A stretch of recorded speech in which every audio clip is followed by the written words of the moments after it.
arc-en-ciel et iris vous donnent le sourire. Éclairage, plein phare et contre-jour. Regard croisé sur l'actualité. La confession. Eh bien, nous avons commencé par parler de l'avant-propos et du préambule de cette loi. Et je ne sais pas pourquoi cette lecture a dû nous attirer. Et moi, les premières lignes, les premières phrases m'ont particulièrement marqué. Puisqu'il est dit, et je cite là, le texte de loi, ou plutôt l'avant-propos, « Notre République est notre bien commun ». Et un peu plus loin, elle ne représente pas une simple modalité d'organisation des pouvoirs, elle est un projet. Et elle vit par l'ambition que chacun des Français désire lui donner. Eh bien, moi, j'aime les déclarations de principe. Je sais que certains disent non, c'est de la théorie, c'est du concept, l'organisation, l'opérationnel, du concret, s'il vous plaît. Moi, j'aime les déclarations de principe parce que je crois que toute action est précédée en réalité d'une conception et de valeurs. Et je préfère qu'on les dise et qu'on les explicite. Donc, c'est avec joie que je me suis mis à lire ce texte, ce projet de loi. Avec joie. Avec joie. Quand je vois un tel projet, moi, j'y vais. On me parle de la République, je suis moi-même au service de la République, donc j'aime cela. Voilà. Et puis, il va falloir que je vous confesse quelques bonnes et mauvaises pensées. J'ai trouvé 3 choses dans ce texte, ce projet de loi. D'une part, j'ai trouvé un certain nombre d'articles, et je vais vous dire simplement, je ne les ai pas compris. Certains articles, je les ai relus 2, 3, 4 fois. Pourtant, Anita a une intelligence supérieure, puisqu'elle est au service de la collectivité. Alors, je ne sais si c'est un critère, mais je vais le prendre quand même en tant que tel. Oui, voilà, je suis un peu habitué à lire des textes de loi, les mettre en œuvre. Eh bien, sincèrement, il y a certains articles, je n'ai rien compris. Alors, heureusement qu'il y a des explications de droite et de gauche. Donc, je confesse déjà mes limites intellectuelles, mais cela m'inquiète un tantinet, non pas sur mes propres limites, mais puisque nul n'est censé méconnaître la loi, eh bien, on peut la connaître et pourtant ne pas la comprendre. Ceci dit, voilà, premier constat, première confession. Et puis, il y a eu une série d'articles qui, je dois l'avouer, m'ont bien plu. Oui, tous ceux qui concernent la dignité de la femme, la protection de la famille, tout ce qui va éviter les mariages forcés. Donc, tout cela m'a bien plu. Est-ce que c'est un petit relent aussi de féministe, mais bien placé quand même? Peut-être que je peux le confesser. Mais tout d'un coup, je me suis quand même interrogée sur l'application réelle. Franchement, même si des médecins n'ont plus le droit de faire de certificat de virginité, vous ne croyez pas qu'il y aura toujours des personnes qui vont pouvoir en faire d'une façon ou d'une autre? Point d'interrogation. Troisième point, troisième confession à faire, c'est que je commence à découvrir en lisant ce projet de loi des textes qui commencent à m'inquiéter. On parle de réorganiser les cultes. De quoi le législateur veut s'occuper de l'organisation du culte auquel je participe tous les dimanches? Point d'interrogation. Il est question de garantir la transparence des conditions d'exercice du culte.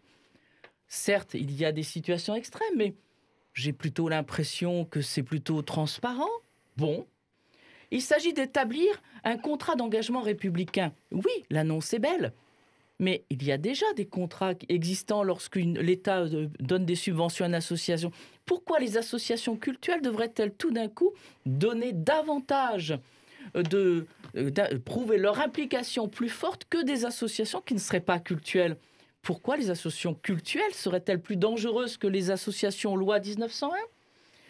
Et puis, j'entends que le préfet de police peuvent effectivement intervenir, comme nous venons de l'évoquer, dans des lieux de culte, et peut intervenir.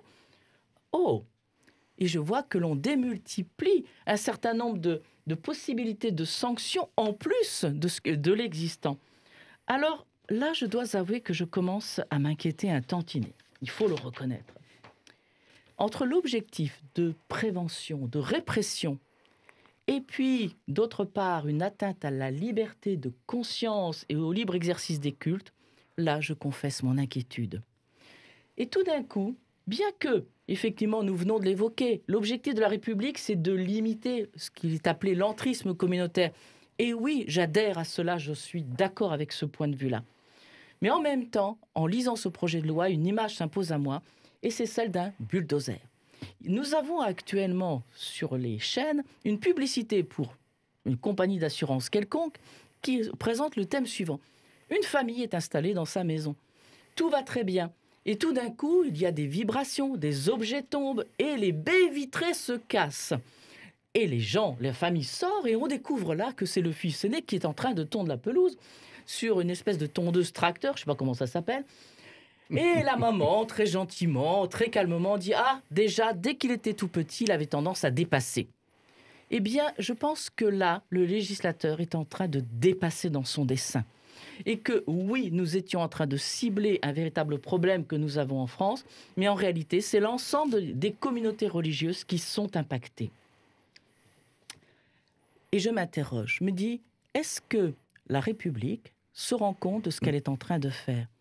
Est-ce qu'en voulant utiliser, excusez-moi de l'image, mais un fusil, elle n'est pas en train d'utiliser un canon? Et est-ce que ces fameux dommages collatéraux, dont on va nous dire, mais vous n'avez strictement rien à craindre, si vous faites tout très bien, bien sûr, mais rien ne nous dit que demain, l'interprétation de ce texte de loi ne prendra pas une autre tournure. Et puis je m'interroge sur ce souci de vouloir séparer le cultuel de l'autre action, de toute action sociale, de toute action secondaire qui peut être faite dans le cadre d'un culte. C'est quoi une organisation cultuelle? Bien sûr, elle est définie par la loi. Mais en réalité, tout homme, toute femme qui a une foi quelconque, même s'il ne le dit pas, agit en fonction de cette foi.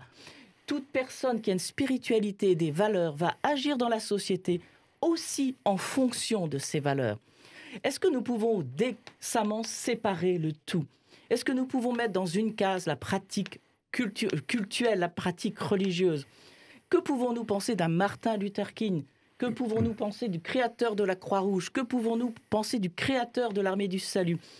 Tous des hommes, et il y a plein de femmes aussi, mais qui sont souvent moins connues, qui ont, du fait de leur foi, créé de l'action sociale, sont allés aider les pauvres, sont allés faire de l'éducation.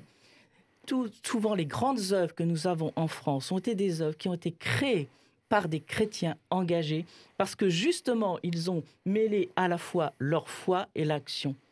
Donc, je fais une confession, je rêve, je fais un rêve comme certains l'ont fait, je rêve que la République dise « Nous reconnaissons que l'être humain est un être spirituel, qu'il a besoin de pain, qu'il a besoin d'un toit, qu'il a besoin de protection, mais nous déclarons qu'il a besoin également de spiritualité et nous encourageons à la spiritualité dans notre société.